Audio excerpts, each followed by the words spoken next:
మరి అంటే ఎక్కువ కూడా ఉండకూడదు కదా.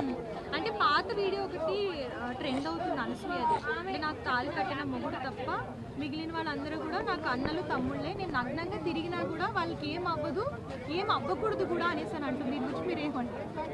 వాస్తవానికి ఆమె అనుకోవడంలో తప్పులేదు, ఎందుకంటే ఎవరైనా కూడా ఇంకా మంచిదే కదా, అన్నయ్యలు అనుకుంటే ఇంకా మంచిదే. కాకపోతే అన్నయ్యలకు ఎక్స్పోజింగ్ చేసుకుంటూ ఇలా ఏమంటారు కొన్ని అంటే న్యూడ్ ఫొటోస్ అనేటివి పెట్టడం అనేది కూడా మంచిది కాదు కదా.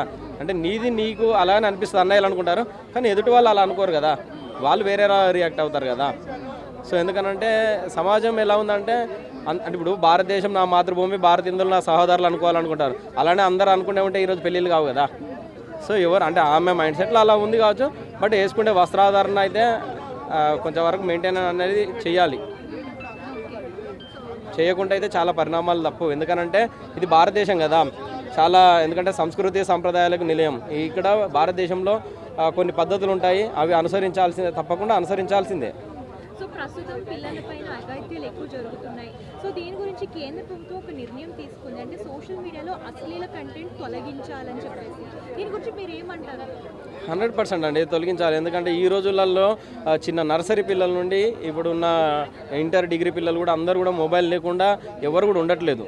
సో తప్పకుండా, ఎందుకంటే చిన్న వయసులో, ఎందుకంటే భారతదేశంలో అత్యంత జనాభా ఎక్కువ ఉంది, ప్రపంచంతో పోలిస్తే భారతదేశంలో ఎక్కువ జనాభా ఉంది, తర్వాత సెకండ్ చైనా ఉంది. సో ఎందుకంటే చైనా కానీ ఇంకా ఇతర దేశాలన్నీ కూడా డెవలప్మెంట్ అవుతున్నాయి, మన దేశాలు ఎందుకు డెవలప్మెంట్ అవుతున్నాయి అంటే అందరూ కూడా మొబైల్కి అడక్ట్ అయ్యి ఎంతసేపు రీల్స్ చూడడం, మొబైల్స్ చూడడం, ఇంకా టిక్ టాక్ అది ఇన్స్టా అని ఇలాంటివి చూస్తూ టైంపాస్ చేసేస్తున్నారు. సో మొబైల్స్ దూరంగా ఉండాలి, అదేవిధంగా మీరు అన్న అశ్లీల అవన్నీ కూడా దూరంగా ఉండాలి.